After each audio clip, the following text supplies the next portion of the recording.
helikopter. Israel angkut ratusan mayat tentaranya dari Gaza. Gerakan Perlawanan Islam Palestina Hamas mengumumkan kekalahan operasi darat rezim Zionis ke Gaza. Menurutnya Israel mengangkut mayat-mayat tentaranya dari Gaza dengan menggunakan helikopter. Dikutip dari TV Al-Mayadin pada Sabtu kemarin, Hamas mengatakan operasi darat malam lalu yang dilancarkan pasukan rezim Zionis ke wilayah Gaza dilakukan dari 3 sudut gagal.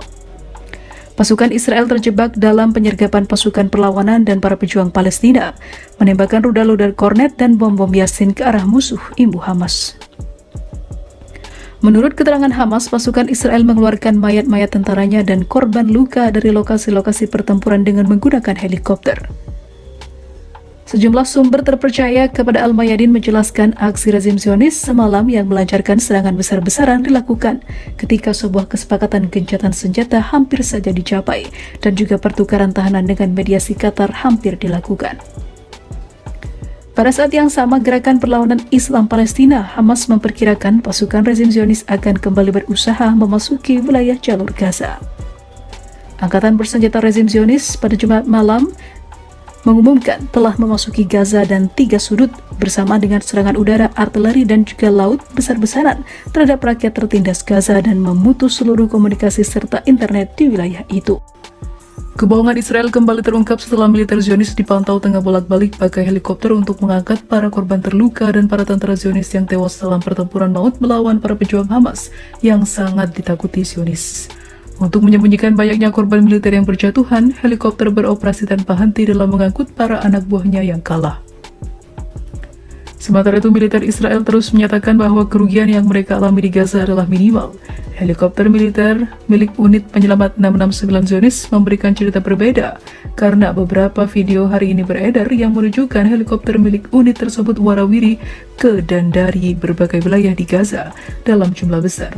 Tidak jelas rumah sakit mana yang menjadi penerima terbesar tentara Israel yang terluka dan tewas, namun rumah sakit Sorunga di Beersheba, Bir al-Saba dilaporkan menerima banyak tentara Israel.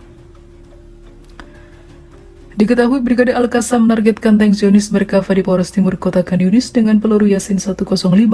Brigade Al-Qassam menargetkan ruang komando musuh di Polres Selatan Kota Gaza dengan mortir kaliber berat. Brigade Al-Qassam menghancurkan kumpulan pasukan musuh yang menyusup ke Polres Utara Kota Khan Yunis dengan mortir. 2 pasukan khusus Israel melakukan penyergapan di lingkungan Sheratwan dan juga daerah Al-Karama di Gaza. Pejuang Al-Qassam berhasil membombardir dan melenyapkan anggota kedua pasukan dan menarik mundur dari tempat itu. Sekali lagi, Brigade Al-Qassam membombardir kumpulan pasukan musuh yang menembus poros utara kota Khan Yunis dengan mortir, kata sayap militer Hamas tersebut. Sejak pagi tadi, pejuang kami telah melancarkan serangan dengan mortir, kata sayap militer Hamas tersebut. Pejuang Al-Qassam berhasil menghancurkan pengangkut pasukan Zionis dengan alat peledak SWAT, menyebabkannya terbakar di utara Khan Yunis, lanjut Brigade Al-Qassam. Pejuang Al-Qassam mampu menargetkan 4 kendaraan militer Zionis dengan peluru Yasin 105 di sebelah timur lingkungan Al-Zaitun di kota Gaza. Brigade Al-Quds sayap militer kelompok Jihad Islam Palestina itu mengaku menggunakan peluru tandem untuk menimbulkan kerugian pada militer Zionis Israel.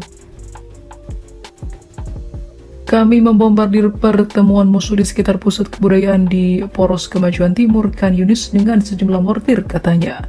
Kami juga menargetkan kendaraan militer Zionis dengan 2 peluru tandem, di mana sejumlah tentara berlindung dan kami melakukan serangan langsung dan terkonfirmasi terhadap mereka di Poros Sheratwan, yaitu sebelah barat Gaza, lanjut Brigade Al-Quds. Pejuang kami mampu menghabisi dan melukai pasukan Zionis yang bersembunyi di sebuah rumah di sebelah timur Khan Yunis setelah bentrok dengan mereka dengan senjata yang sesuai dan menargetkan mereka dengan peluru RPG. Brigade Al-Quds juga bertempur sengit melawan pasukan Israel di Hil 83 Al-Qurd dan Jalan Al-Jia di Poros Timur Laut Khan Yunis. Pejuang kami berhasil menghancurkan sebuah tank Zionis dengan alat peledak takib dan menargetkan 3 tank dengan peluru tandem di lingkungan Sujaya, sebelah timur Gaza. Kami menargetkan 2 kendaraan militer di poros depan Beit Hanun dengan tembakan tandem dan RPG, kata Brigade Al-Quds. Brigade Abu Ali Mustafa kelompok perlawanan Palestina lainnya, Brigade Ali Mustafa, Front Rakyat untuk Pembebasan Palestina, mengaku terlibat pertempuran sengit dengan pasukan Israel di pinggiran Camp Jabalia di jalur Gaza Utara. Brigade Mujahidin kelompok yang memiliki akar pada faksi Fatah itu Mereka bertempur melawan pasukan Israel di Sheikh Radwan. Pejuang kami di Khan Yunis menargetkan tank Zionis berkava dengan rudal anti-tank di timur laut Khan Yunis di daerah Al-Qarara. Mereka langsung menyerangnya, menyebabkannya meledak dan membuat para pasukan Zionis kocar-kacir, kata kelompok tersebut. Sebagai bagian dari pertempuran Badai Al-Aqsa, para pejuang kami terus terlibat dalam bentrok epik dengan tentara musuh Zionis dengan berbagai senjata di poros kemajuan timur Khan Yunis, dan mereka telah menimbulkan korban tertentu di antara barisan pasukan penyerang Zionis. Brigade Martir Al-Aqsa kelompok ini juga bertempur melawan pasukan Israel di Khan Yunis.